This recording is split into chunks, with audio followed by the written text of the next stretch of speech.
It is Steve Irwin Day. I think it's Steve Irwin Day because it's the birthday of his favorite turtle or something like that. Yeah, happy Steve Irwin Day to all who celebrate. He's got a little crocodile. Steve Irwin breaking up a kookaburra fight. Hey,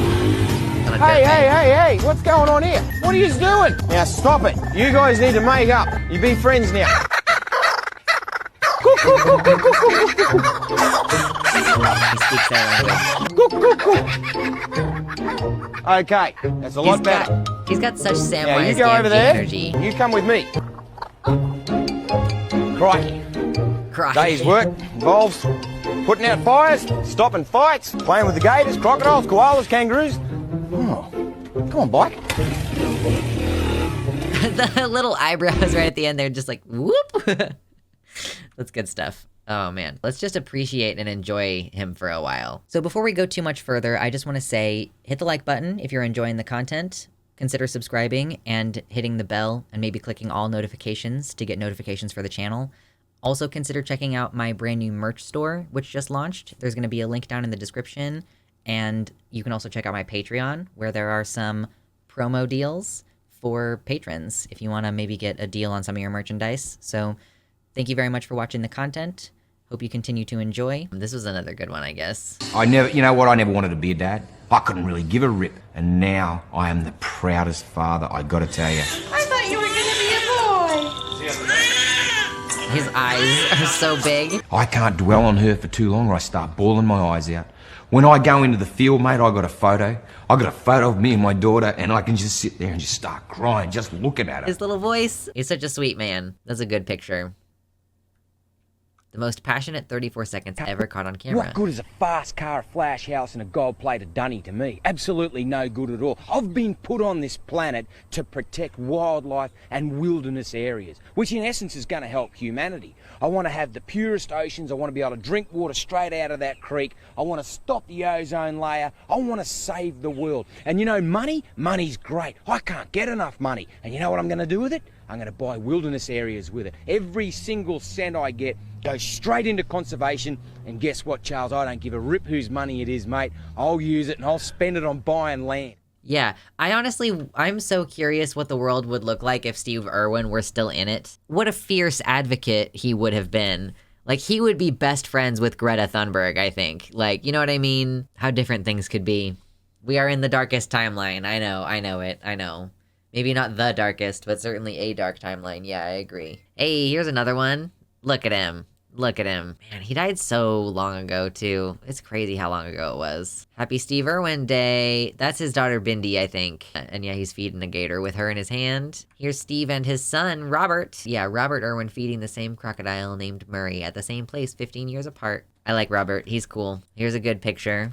Another good photo of Mr. Irwin. I don't know if this is actually a true quote or if it's just one of those ones that people made up, but yeah, crocodiles just try to kill you and eat you. People pretend to be your friend first. Big thinky brain time. I like how conservationists, like, I'm not gonna play this person's TikTok, but I like how conservationists are, you know, using the remembrance of Steve Irwin to, like, show the work that they're doing in conservation. No snake would dare harm Steve. No reptile was ever going to be able to take him down. You know, he was the crocodile hunter. It was his main deal, and it was never going to be a reptile. Here's some good pictures. He's giving it a little smooch. Aw, look at him.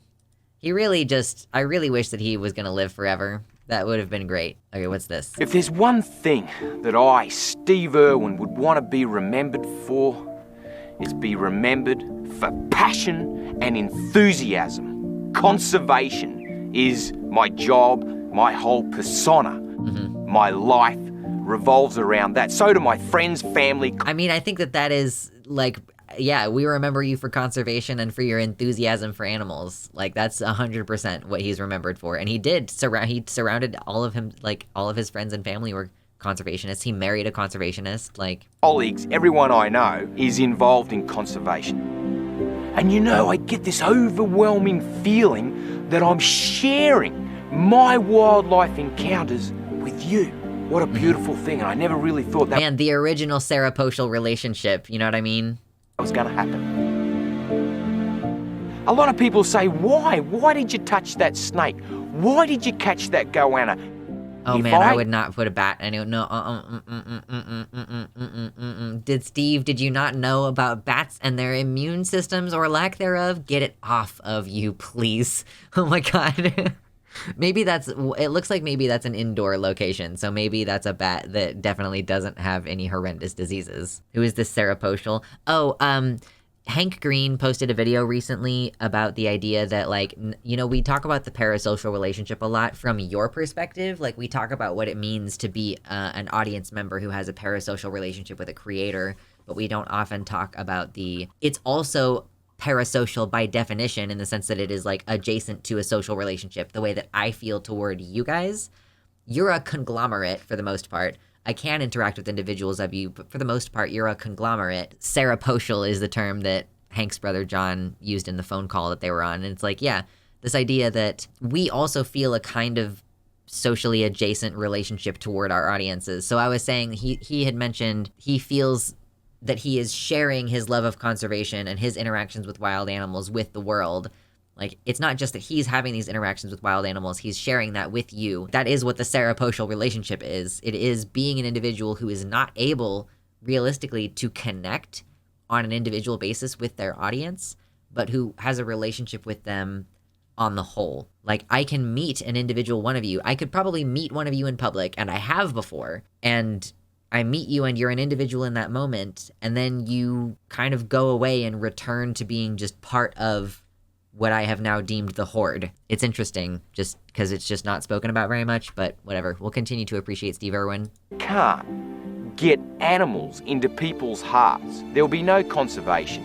There'll be absolutely no love for our wild animals, and that would be devastating. Everything would just suffer, and this would be a very ugly world. We need wilderness areas which are conserved by looking after, let's say, crocodiles, to produce food and water and to have a very healthy green planet. In wildlife, I am helping humanity. That's what I'd like to be remembered for. He wasn't even mad at the stingray that got him. He was like, no, he was just doing what he was supposed to do. He's fine. What a great dude. What an awesome guy. What a solid bro. It's so weird to me that he died in 2006. Like, it just seems crazy that it was so long ago. It hasn't yet been 20 years. That'll feel weird in a few years. And it's like, he made such a lasting impact on us. My parents took me to zoos and aquariums and stuff because I saw the animals on his show and wanted to go. I wanted to do, like, marine biology and, like, all kinds of different, like, I wanted to work with animals. I wanted to do cool science stuff. I had so many cool ideas when I was a kid of what I wanted to do. And even as an adult, when I was brainstorming what kind of career I wanted to have, I was like, yeah, I mean, do I want to do veterinary work or, some other kind of animal rehabilitation or something? I think that he inspired so many people mostly to care about animal welfare. And I think that if he had lived longer, he would have become more of an outspoken advocate against global warming. And he would have been the first person out there condemning people for allowing the amount of, harm to the coral reef, for example. Like, as a conservationist who is from Australia, like, bro, he would have been all over that. I was fascinated by the fact that chimps can use sign language. I almost went into language services. Yeah, and he was known as the crocodile guy, but he didn't just do the crocodile thing.